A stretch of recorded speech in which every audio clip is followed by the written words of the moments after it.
Hello everyone, welcome back to the cooking channel. I'm Kurt Wenzel, and today we're going to be doing another little appetizer, crab rangoons. And this recipe is very simple. There's only a couple ingredients. You're going to have imitation crab meat. I know most people would think real crab meat would make it better, but I've tried it with real crab, king crab, snow crab, blue crab. You just don't get the taste you're looking for unless you use imitation crab meat. It's one of those weird things. You would think imitation crab meat would be inferior in this case, but that's what everybody's used to tasting when they go to a Chinese restaurant and they get crab rangoons. So we're going to be using imitation crab meat. We're going to have wonton shells, then Philadelphia cream cheese, and a little bit of green onion and sugar. And so a little bit of salt and pepper for taste, and all we're going to need is a little cooking oil to fry them down. And that's it. So let's go ahead and get started. On this recipe, when you start out, you need to actually get the cream cheese room temperature for a little bit. It's easier to work with. So we went ahead and opened ours up, and we took it out the fridge a little while ago, so now it's actually room temperature. If you don't, it's going to be too stiff and it's going to be hard to mix up. So that's why you kind of need to open it up or take it out the fridge and let it thaw just a little bit and get room temperature. All right, so we're going to use 2 packages of the 8-ounce Philadelphia cream cheese in this recipe.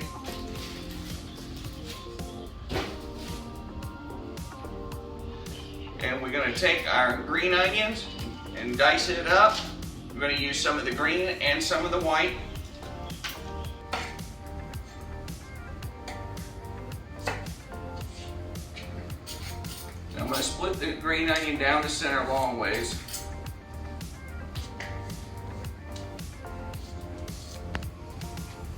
So it won't have like rings on the white part, but you'll have rings on the green. And what we're going to do, just get it all lined up. And you don't want real big chunks, you want it to be fine.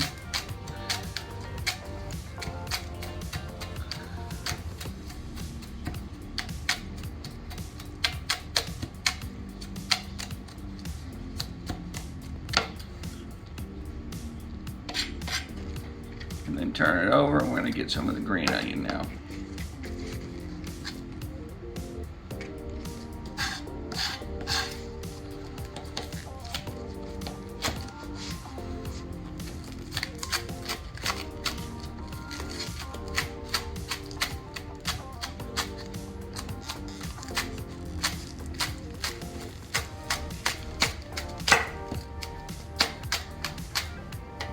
Like I said, just go back over a little bit, mince it all up. So we're probably not going to use all of this. All right, so now that we got the green onion cooked, we're just going to push it off to the side, and then we're going to cut up some of the imitation crab meat. And basically we're going to do the same thing. We're going to dice it up kind of fine, cut some longer strips, and then cut across them.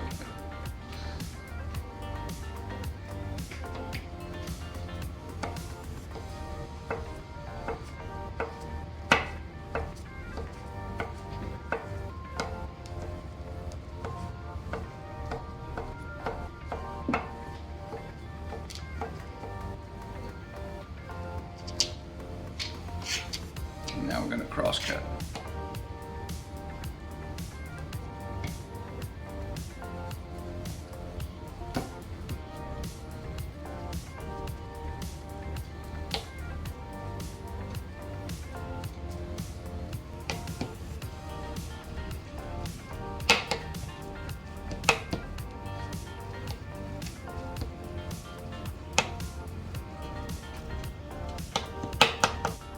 All right, so now that we got our green onions and our imitation crab meat cut up, we're going to go ahead and put it into the cream cheese.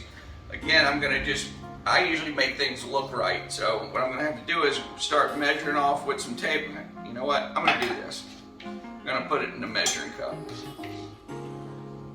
That's about what I need right here. And this looks like about a half a cup. So we're going to put a half a cup of imitation crab meat in it. If we got to put more in it, I don't know. And then as far as the green onions, that was 2 whole green onions, but we're going to say there's 1 tablespoon. Just call it 3 tablespoons, what it looks like there to me. That's about 3 tablespoons. So we're going to take a look at it and see what it looks like. Now we're gonna also have to add a little bit of sugar to this concoction. So what I'm gonna put in as far as sugar, we're gonna put in probably a teaspoon, and we're gonna test it and see what it tastes like. Because you don't want it too sweet. You want to add a little bit of sweetness to it. And then a little shake of salt, and a little bit of black pepper.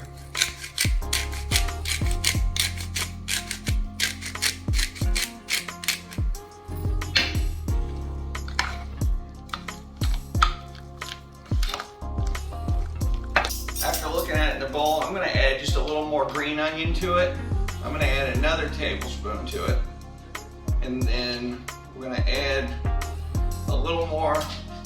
I'm going to go ahead and just add the whole pack. So this is a whole 3-ounce pack of imitation crab meat.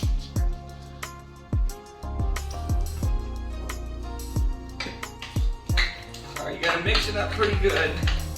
Get all the particles mixed up. It's pretty stiff, and that's one of the reasons I was telling you to thaw it out and get it room temperature. It's a lot easier to handle. If it was still ice cold from the refrigerator, and I don't mean frozen, just cold from the refrigerator, it would wear your muscles out trying to turn this over and mix it around. So once we got it all mixed up, you taste a little bit of it, see if it tastes right. Pretty good. You can add just a dash more salt.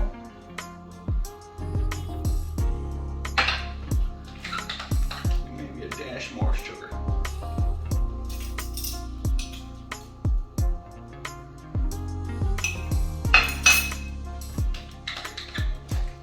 You have to taste your stuff as you're cooking. You've got to have an idea of where things are at to know if you need anything more or less in your ingredients. You won't know until you taste it. All right, well, you're gonna let this sit for just a few minutes to let the flavors mix. We're gonna throw our oil in the pot. We're gonna turn the fire on. We're gonna put it on a little above medium, kind of like medium high, to where we get the oil hot enough to where when you throw the wontons in, they're gonna fry quick. And when I mean quick, these things fry fast. So you don't wanna put too many of them in the pot at the same time, because you will be falling all over yourself to get them out and move them around and stuff like that. So let's let the oil get hot while this sets, and we'll come back. All right, now while the oil's getting hot, we're gonna go ahead and start loading up a few of the wontons, and it's a pretty simple process. You're gonna need a little dish with just some plain water in it. Then you're gonna use, I use 2 table knives, because the stuff's pretty sticky when you pull it out. So as you'll see when I do it, why I use it. Now, if you have like one of the electric cookie presses and stuff like that, you might be able to take it and load it in there and do it electric wise, but it's just easier for me to just do it this way. The wrappers, when you open them up, you don't want to leave too many of them out at a time, because they'll start getting hard on you if they're room temperature. So what I do, I take a few out and I just kind of cover them back up and work with only a few at a time. So what I'm going to do now is take a little bit of the ingredients, and you're going to put it right in the center. That's what I was talking about, using 2 table knives. And once I got that in, I'd take my finger and go around the outside with just the plain water. That's all it is, just room temperature water. And then you roll them together like this. And then you kind of like make a crown. If you can see how I'm pinching it together like that, watch this side. See how I kind of do that? And that's a finished product ready to go in the oil right there. We'll keep loading them up until we get enough of them made and ready to drop in.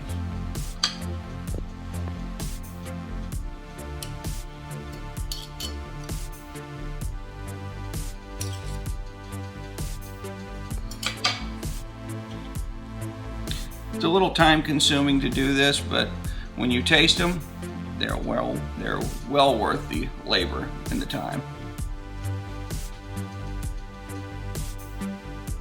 Thing is, you want to try to pinch this off to make sure it gets sealed. If not, you will have crab meat and cream cheese floating around in your hot oil, and you don't want that. So make sure you try to seal these off.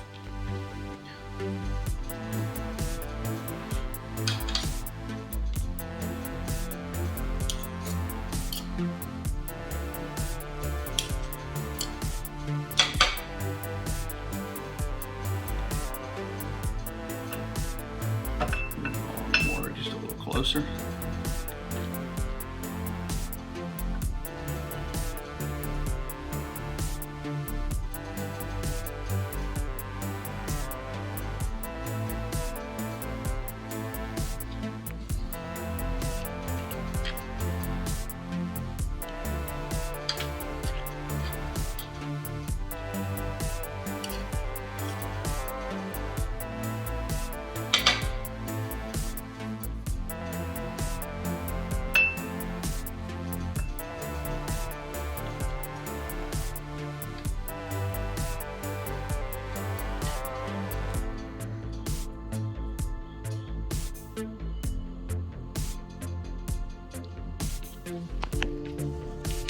All right, now that we've got quite a few of these filled and ready to go, what I'm going to do is take one of the little plain sheets of the wonton wrapper and we're going to throw it in the oil to test it and make sure it's hot enough. What you want it to do is kind of like flash fry real fast, real instantly. Because if it isn't real hot, when you put it in and it takes too long, the inside of your wonton will ooze out and leak out everywhere and ruin your grease. See how that flashed like that? That's kind of what you're wanting right there, for it to fry hard like that, real fast. Now with the ingredients on the inside, it's going to be weighted down.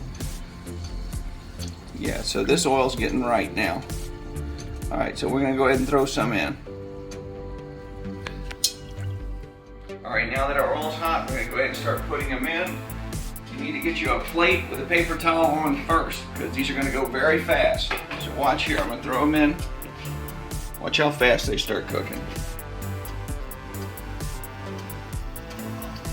And you don't want to put more than just about 4 in at most, because you'll be doing a dance trying to catch up with the ones that's overcooking and undercooking, and you'll have to maybe turn them a little bit because they will float up on you. So as I said, you don't want to cook too many of them at once, because you'll be fighting, trying to keep up with it all.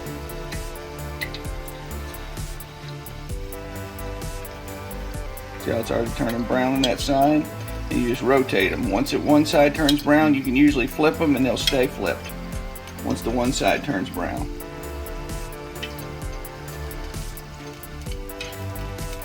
I say that, and this one's fighting me.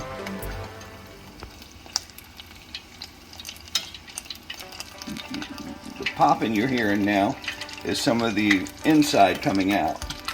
They're almost done now. I'm just trying to get the tops of them just a little more. They keep rotating. So we're going to go ahead and pull this one. And this one.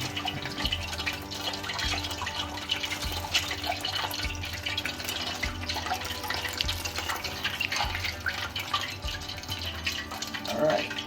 And that's what they should look like when you pull them out. Golden brown. Let's throw another round in.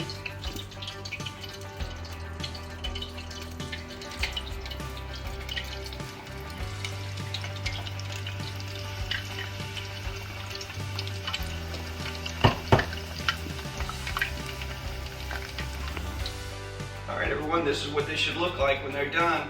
I hope you enjoyed it. If I don't hurry up and get this photo of these, the rest of the family's going to take them. We're not going to have any for the photo shot. But I hope you enjoy it. And like I said, please try the recipe. It's a very good, very simple recipe. And like I said, if you would, please subscribe to our channel, give us a like, and tell anybody else that might be interested in learning how to cook. Thank you.